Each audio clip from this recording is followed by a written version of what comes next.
Hey, GoVenturine here. Why, you might ask? Well, the Battle Pass is finally being updated with a batch of new light cones, so I'm here today to tell you just how strong they are and which to prioritize if you are spending. Most of the old cones are kinda cope, and these have some bangers, but remember, you won't need to buy these cones to succeed. Anyway, I'll go through them one by one, explain how they work, who can use them, and to what extent. Like and sub if this helps, share to others that might need help, and let's begin. So let's start with the DPS ones: Destruction, Erudition, and Hunt. These three are all very similar, showing the same base attack, all having a crit value passive, and then all having a damage percent buff for specifically two ability types. Let's start with Destruction. We'll get a 12 to 20% crit rate buff, as well as a 24 to 40% damage buff to skills and ultimates.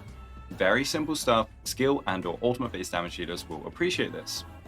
So in the Destruction path, we have Maide, Firefly, Yunli, Dill, Jinglu, Blade, Clara, Trailblazer, Misha, Shui Yi, Hook, Arlen, and also Saber and Finan coming in 3.4. Most of these units can use it well, but we will remove Firefly, Dill, Blade, and Clara. Firefly is a break DPS, Dill is all about basic attacks, Blade has great ult damage in 3.4 but no skill damage, and he has a large share of follow-up and basic damage anyway. And Clara is all about follow-ups really. So what about the units that can use the cone effectively? Most of these units are based on skill and or ultimate damage, so this would just be a potent universal cone for most destruction DPS. Finan, for example, is all about skill-based damage, but also has an ultimate-based nuke. Yunli's massive counters count as ultimate-based damage, and all the other units just do a bunch of skills and ult. How convenient. The only two problems would be high crit rate stackers, i.e. Jingliu and Maide. With 48 to 50 CR already alongside the base 5%, 20% on top makes it much harder to build them a proper crit ratio. Especially when their best hyper buffer is Sunday, who is also giving 20%, so just be wary of that. Comparing it to On the Fall of an Aeon, at max stacks and the damage buff up permanently, Aeon just beats it due to raw stat power. Of course, this is only for attack scalers. Without the damage buff up, say at 50% uptime, then they're sitting equal. So this would be a more consistent stat stick, but again, this is at S5, that's 5 whole patches and purchases. It is at least much better than the previous Destruction Battle Pass cone. The cone serves a good purpose of taking Aeon off of one unit and plopping it onto another, but not many people run Destruction units on both sides I think anyway, maybe in 3.4? But in my opinion, you can just keep your Aeon or Sound Hunt for HP scalers as two potent free-to-play options. Now remember, I said the DPS cones are similar? The Erudition one, featuring Finan, will give this same 20% crit rate buff, but this time we will get an ultimate damage increase alongside a follow-up damage increase. Again, the damage percent buffs will both be at 40% when maxed. The Erudition cone will already have more value than the Hunt and Destruction ones as a generalist cone, because Eternal Calculus is mid. But we do have a really good Erudition cone already in the Battle Pass at the same time. The crit rate on this will allow for better ease of build, and if you can make great use of both damage boosts and or have a lower energy cost, this is just going to be much better. So our Erudition units are Anaxa, the Herta, Rapper, Jade, Argenti, Jingyuan, Himiko, Qingchui, Serval, and Herta. The units that are not fully ultimate based or do not have follow-ups will be removed, leaving us with Jade, Argenti, Jingyuan, Himiko, Qingchui, and Mini Herta. Jade's damage is mostly full-ops, partly ultimates, and then a small part is her additional damage which won't be buffed. But by this alone, this cone is top tier for her.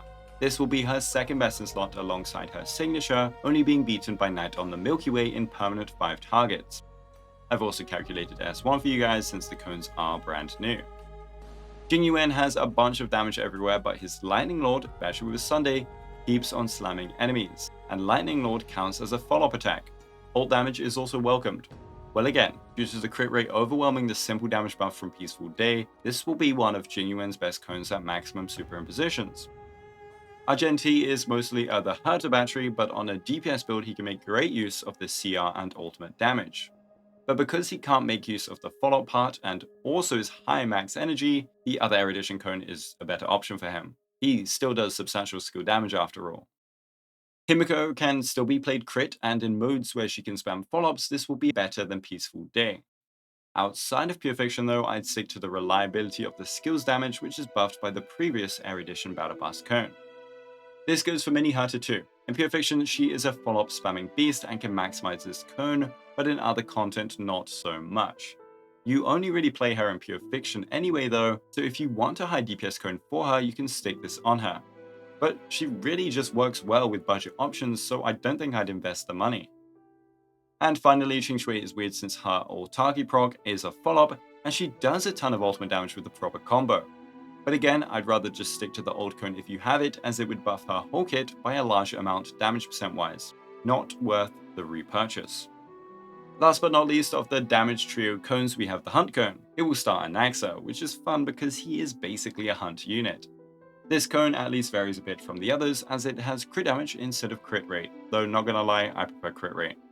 Anyways, this will buff skill and follow-ups as its two abilities.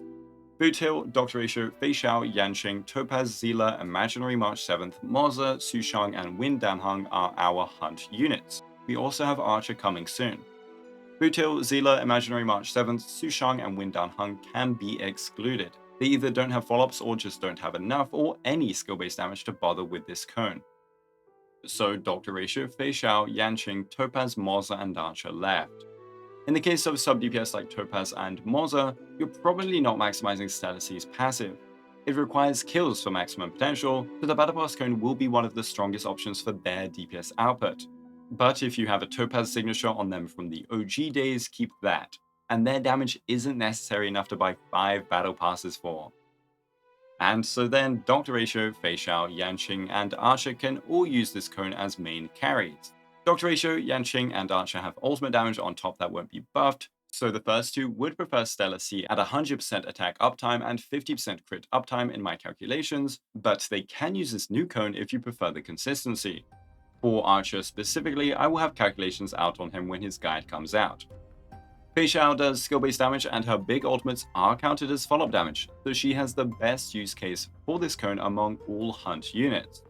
So if not maximizing Stellar C, or you prefer consistency in your crit, then this cone is a suitable replacement.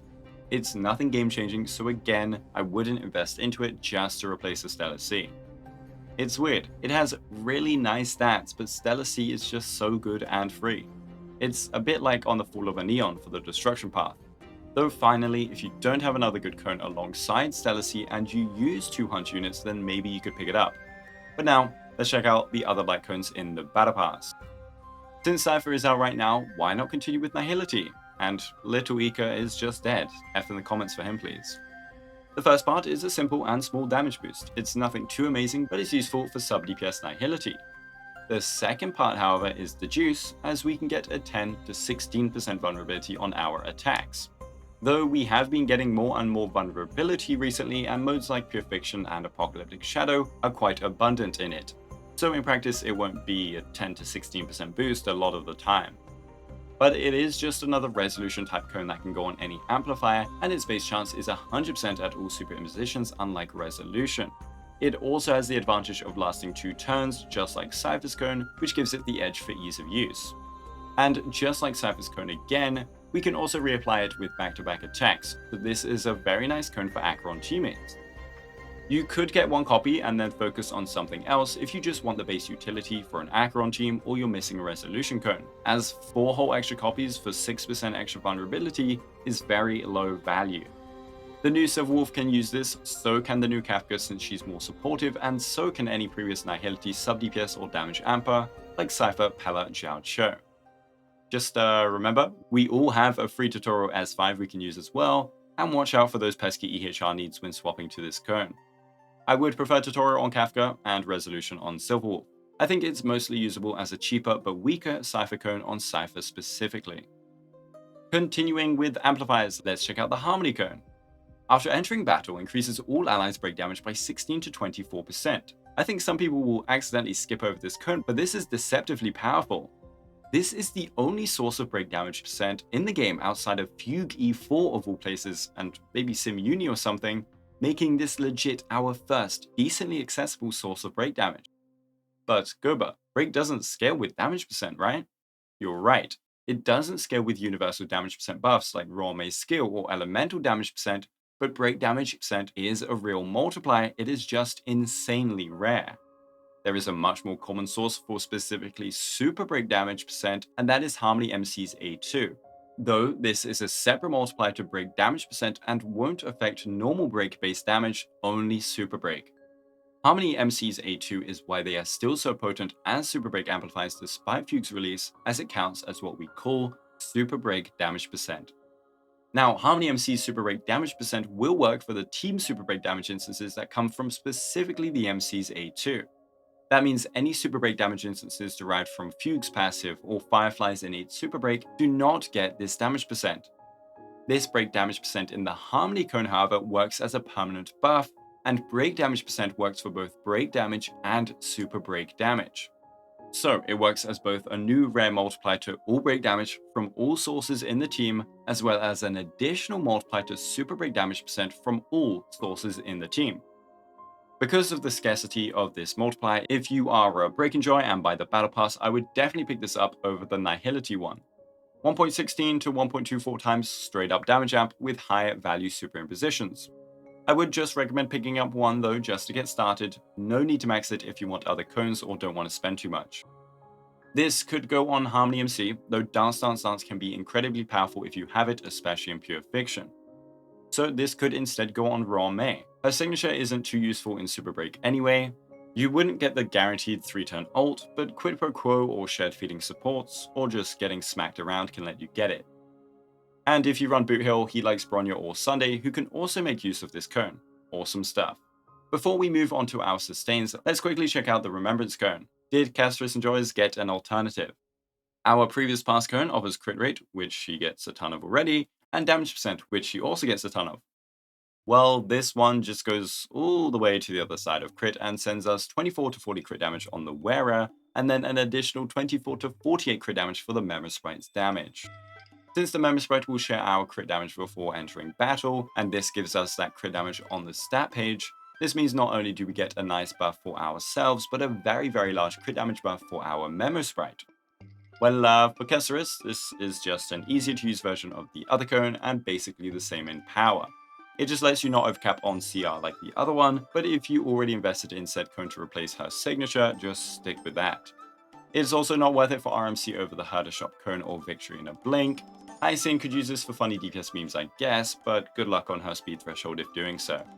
And finally, Aglaya doesn't have as big of an emphasis on Memo Sprite damage, so the Memo heavy buffs do not favor her over the universal buffs of the previous pass cone.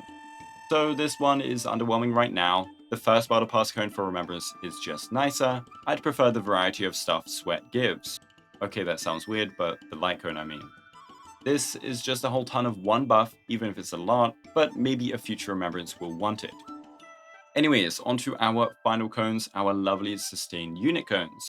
For abundance, we have Tribi, because once upon a time there was an abundance of Tribis, I guess. First, a simple outgoing healing buff, 12 to 24%. Then, when allies are above half HP, they will get a universal damage buff of 12 to 20%. There's not much to say, it's just a permanent damage buff from your healer. But is it enough to trade 1 to 5 battle passes for? SB generators would rather want multiplication, and most teams could probably use a quid pro quo. With teams that consume little SP, Shared Feelings has also seen an uprising. I guess if you can't use any of them to some extent or don't need them, this is a nice albeit small damage boost to help your team push a little higher. Well, luckily the Preservation Path doesn't have quid pro quo or multiplication or Shared Feelings, because they are getting an exact copy of the cone just before, but for shielding. The art features Aventurine, our favorite Chrysos heir. We get shield effect rather than healing bonus, and the damage increase is for when an ally has a shield. Sorry, Fushuan. Unfortunately, there are no preservation units releasing, but this is the best team damage increase a shielder can give outside of Aventurine's signature. So you can use this on him, or any other shielder you use, which right now is the MC who has terrible shields, and then Japad and Ice March 7th. A bit rough. But overall, versus the previous batch, we got much better or at least universal cones. Even if they're not always top tier, they're at least not all mostly useless, and now we have some cool supportive cones for Nihility, Preservation, and Abundance. The DPS cones just being fine or even great options can't hurt either, because a lot of people just buy the Battle Pass regardless of the cone choice. I think the 2 Erudition cones are top pick among the DPS cones, both are top tier depending on your character's damage profile. The new Destruction and Hunt ones are decent, but these paths have really good free-to-play alternatives already. I think grabbing one copy of the new Nihility cone can be decent if you don't pick up Cypher's Light cone for an Acheron battery unit. It can also be used on the buff Silverwolf and Kafka to an okay extent. And I would also grab one Harmony Cone if you are still vibing with the break DPS. The only other old cone I would consider is Abundance units in Casteris teams could pick up a copy of Cold Knights, but if you put Hyacinth, then no worries. Let me know what you think of these cones and what you're planning on picking below. Like and sub for more guides, and thanks so much for watching. Thank you also to my beautiful YouTube members, and have a goba day.